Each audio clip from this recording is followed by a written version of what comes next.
It looks like we've made it through the peak of a rougher than usual flu season. It's definitely not over, though. So let's welcome in Upstate Global Health Director, Dr. Stephen Thomas. Always good to see you. Thanks for being here. Good to see you. Start out with the easiest one. Give us the latest on flu, RSV, COVID. How are we doing here in Central New York? So we're doing okay, actually. So even though the rate of influenza has kind of remained the same over the last couple of weeks, influenza A is being replaced by influenza B, which is what happens typically this time of year. Yep. And so influenza B, it can still make people very, very sick, but usually it's in the younger age ranges. And the vaccine, there's a component in the vaccine against influenza B, which is another reason we recommend people getting vaccinated. And then COVID and RSV, COVID has been kind of baseline. RSV is starting to creep up. So we're actually in a pretty good spot right here, but we got to keep watching. Yeah, I was going to say, we're not out of the woods yet, for sure. I want to talk about the flu vaccine in particular this year, because there's been so much made of it. Wasn't the perfect match, and there really is no such thing as the perfect match, right? You try to get as close as you can. But how did we do as far as what it's intended to do? It's not going to prevent it entirely, right? How did we do with this year's formula versus the virus? Yeah, so just vaccines in general, what we want them to do is to prevent people from getting really sick, ending up in the hospital, ending up in the intensive care unit, ending up, dying from the disease. So that's what we want it. Outcomes, right? Bad outcomes. That's what we want it to do. And the anticipation this year is that it was going to be a really bad vaccine year because of this new subclade that is out there and this mismatch. I got to say, the data that is coming out from places like the UK and is that it's actually performing better than we expected. So in kids, the vaccine is preventing up to 75% of hospitalizations and death, which is very, very good. Adults, it's also where we typically see from season to season anywhere from 30 to 50%. So even though it wasn't a perfect match, it still has a definite benefit for the people who get vaccinated.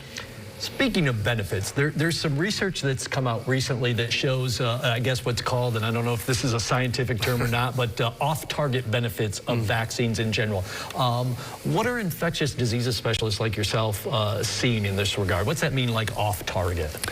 Yeah, so this is a fascinating area. So we like to vaccinate people against influenza because we want to prevent severe influenza. But what we have also seen is that if you get the flu, so you could have a lung infection, let's say, which is what we expect from flu. But people who get the flu also have huge increases in their risk of having things like major adverse cardiovascular events like heart attack and stroke and blood clots and things of that nature. And so right away or later on in life, whatever later is? Well, the biggest effect is within the first 30 days, but we can see this out to 6-9 months, in some cases out to a year. Because bad infections are not good. They create this big inflammatory response in people, and it has impact on other organ systems. And so a secondary effect of getting vaccinated against the flu, in addition to preventing severe outcomes from flu, is that we also see benefit in terms of lowering the risk of heart attack, lowering the risk of heart failure, lowering the risk of getting these big blood clots that can have all sorts of problems.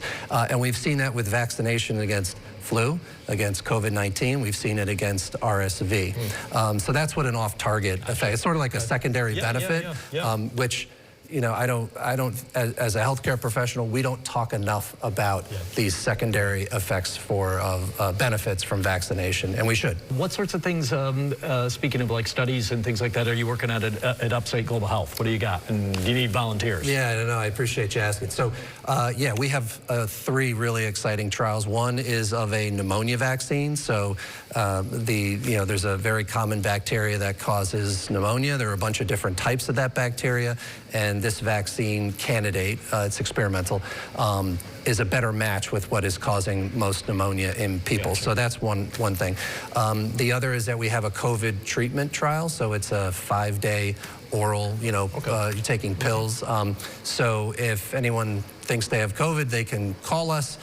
We can actually do the test and give you a result right there, and then to tell you whether or not you're the study is the right fit for you. And then this big, huge C. diff vaccine trial. So this is C. diff is a bacteria that causes severe diarrhea in people and kills tens of thousands of people every year in the country.